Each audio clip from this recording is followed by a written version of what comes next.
નમસ્કાર, ગુજરાત ફર્સ્ટ ન્યૂઝમાં આપનું સ્વાગત છે। હું છું પ્રતિપાલ સિંહ। સૌપ્રથમ વાત કરવી છે અમદાવાદમાં પણ રાજકોટવાળી થવાની તંત્ર જાણે કે રાહ જોઈ રહ્યું હોય તેવું લાગી રહ્યું છે। ગુજરાત ફર્સ્ટના રિયાલિટી ચેકમાં ચોંકાવનારા ખુલાસા થયા છે। ગુજરાત ફર્સ્ટના કેમેરામાં કેદ થયેલા દ્રશ્યો જોઈને તમે પણ ચોંકી ઉઠશો। અમદાવાદમાં પણ ધમધમી રહ્યા છે આ મોતના ગેમ ઝોન। રાજકોટ કરતા પણ અમદાવાદના ગેમ ઝોનના ખતરનાક દ્રશ્યો સામે આવ્યા છે।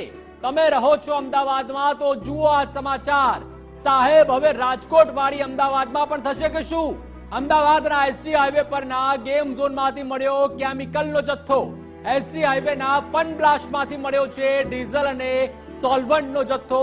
ગેમ ઝોનમાં ખુલ્લામાં જ પેટ્રોલનો જથ્થો રાખવામાં આવ્યો હોવાનું સામે આવ્યું છે। ફન બ્લાસ્ટમાંથી ટર્પેન્ટાઇન અને ઓક્સિજનની બોટલો પણ મળી આવી છે। ફન બ્લાસ્ટ ગેમ ઝોનમાં અનેક રાઇડમાંથી બોલ્ટ ગાયબ છે। આ એ જ ફન બ્લાસ્ટ છે જ્યાં કોર્પોરેશનની ટીમે ચેકિંગ કર્યું હતું। ચેકિંગ કરનારી કોર્પોરેશનની ટીમને ગુજરાત ફર્સ્ટના સળગતા સવાલ છે। જે ગુજરાત ફર્સ્ટને દેખાયું તો કોર્પોરેશનની ટીમને કેમ ના દેખાયું? આ એ જ ફન બ્લાસ્ટ છે જેનું ઓપનિંગ એક રાજનેતાએ કર્યું હતું। આ એ જ ફન બ્લાસ્ટ છે જેના માલિક છે પૂર્વ કોર્પોરેટર મહેન્દ્ર પટેલ। આ એ જ ફન બ્લાસ્ટ છે જેમાં થોડા મહિનાઓ પહેલા જ ભીષણ આગ લાગી હતી। આ એ જ ફન બ્લાસ્ટ છે જેમાં આગ લાગવાથી ફન બ્લાસ્ટ ગેમ ઝોન બળીને ખાખ થઈ ગયો હતો। તો ફરી એકવાર જે દ્રશ્યો સામે આવ્યા છે રાજકોટ વાળી, અમદાવાદમાં થાય તો પણ કાંઈ નવાઈ નહીં, કારણ કે અમદાવાદમાં પણ ચોરે ને ચોટે આવા જે ફન બ્લાસ્ટ છે, ગેમિંગ ઝોન છે, કિડ્સ પ્લે એરિયા છે, ધમધમી રહ્યા છે। અમદાવાદના એસજી હાઈવે પાસે છારોડીમાં જે ફન બ્લાસ્ટ આવેલું છે તેમાં પણ કેમિકલના જથ્થા મળ્યા છે।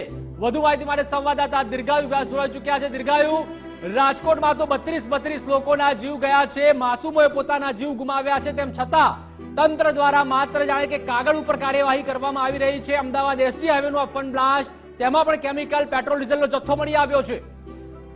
જી, અમદાવાદના એસજી હાઈવે પર આવેલા ફન બ્લાસ્ટમાં આજે રિયાલિટી ચેક થયું હતું, જેમાં એએમસી કોર્પોરેશન સહિતના અલગ અલગ વિભાગોએ, પોલીસ સહિતના અલગ અલગ વિભાગોએ ચેકિંગ હાથ ધર્યું હતું। તેમાં અલગ અલગ સોલવન્ટ, પેટ્રોલ, ડીઝલ અને ઓક્સિજનના બોટલ મળી આવ્યા હતા। આ ગેમોની નીચે મૂકવામાં આવ્યા હતા। જે રાઇડ્સો હતી એની નીચે આ ખુલ્લા ડબ્બા મૂકવામાં આવ્યા હતા। આ ડબ્બા એટલા ગંભીર હતા કે આમાં આગ લાગે તેવી સંપૂર્ણપણે શક્યતાઓ હતી। તેને બચાવવા માટે પણ તંત્ર કામે લાગ્યું હોય તેવું જ લાગી રહ્યું હતું। આ ડબ્બા જે મળ્યા હતા તેને હટાવવા માટે પણ કાર્યવાહી હાથ ધરવામાં આવી હતી। ત્યારે આ ડબ્બા સાથે સાથે સોલવન્ટ અને એન્ટી પેન્ટ જે કરવાનો હતો તે પણ કરવામાં નહોતો આવ્યો। ફન બ્લાસ્ટ જેવા આવા ખુલ્લા વિસ્તારમાં પેટ્રોલનો જથ્થો પણ ખુલ્લામાં મૂકવામાં આવ્યો હતો, જેનાથી ગાડીઓ ચાલતી હતી।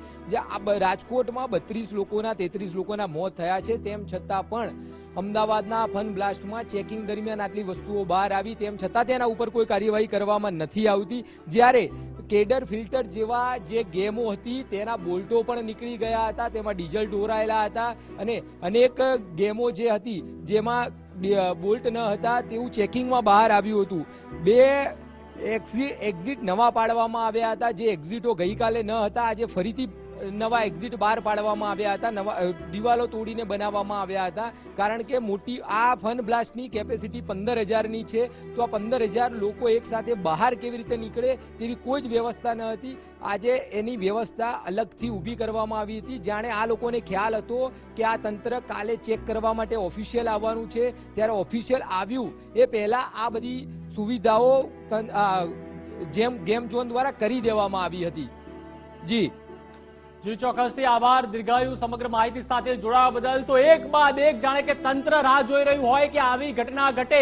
અમદાવાદની ઘટના, સુરતની ઘટના, મોરબીની ઘટના, રાજકોટની ઘટના, આવી તો કેટલી ઘટનાઓ ઘટી છે જેમાં માસૂમ લોકોએ પોતાના જીવ ગુમાવ્યા છે। છેલ્લા 5 વર્ષની વાત કરવામાં આવે તો માત્ર ને માત્ર માનવ સર્જિત ભૂલના કારણે 250 થી વધુ લોકોના જીવ ગયા છે। અને ફરી એકવાર તંત્ર છે તે ઊંઘતું ઝડપાયું છે અને માત્ર કાગળ પર કાર્યવાહી કરી રહ્યું છે। આજે જે આંકડો સામે આવ્યો છે, 32 લોકો છે તે રાજકોટના ગેમ ઝોનમાં, તો જે રીતે આ એ જ ફન બ્લાસ્ટ છે જેનું ઓપનિંગ એક રાજનેતાએ કર્યું હતું। આ એ જ ફન બ્લાસ્ટ છે જેના માલિક છે પૂર્વ કોર્પોરેટર મહેન્દ્ર પટેલ। આ એ જ ફન બ્લાસ્ટ છે જેમાં થોડા મહિનાઓ પહેલા જ ભીષણ આગ પણ લાગી હતી। આ એ જ ફન બ્લાસ્ટ છે જેમાં આગ લાગવાથી ફન બ્લાસ્ટ ગેમ ઝોન બળીને ખાખ થઈ ગયો હતો।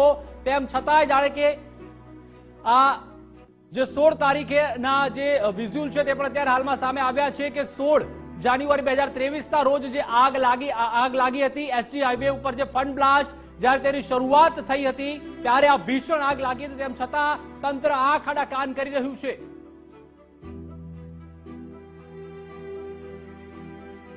જેટલા બાળકો સહિત અનેક લોકોના મોત થયા છે તેમ છતાં બી તંત્ર હજુ પણ હરકતમાં આવતું નથી અને આ પોલિટિકલ ભલામણોથી ચાલતા અનેક ગેમિંગ ઝોનો ઉપર કોઈ કાર્યવાહી થતી નથી તેવું સ્પષ્ટપણે દેખાઈ રહ્યું છે. હજુ ગઈકાલે જ અમદાવાદ એસજી હાઈવે પર આવેલા ફન બ્લાસ્ટની અમે મુલાકાત લીધી હતી ત્યારે આ જે એક્ઝિટ હતો એ હતો નહીં. આ ફન ઝોનમાં 15,000થી વધુ પબ્લિક આવી શકે તેવી કેપેસિટી છે, ત્યારે એક્ઝિટ જ ન હતા. 2 એક્ઝિટ ગઈકાલે ગુજરાત ફર્સ્ટે મુલાકાત લીધી ફન બ્લાસ્ટની. ગઈકાલે ગુજરાત ફર્સ્ટે મુલાકાત લીધી બાદમાં 2 એક્ઝિટ ઊભા કરવામાં આવ્યા છે. ત્યારે આજે ફાયર બ્રિગેડ સાથે રિયાલિટી ચેક કરવામાં આવ્યું હતું.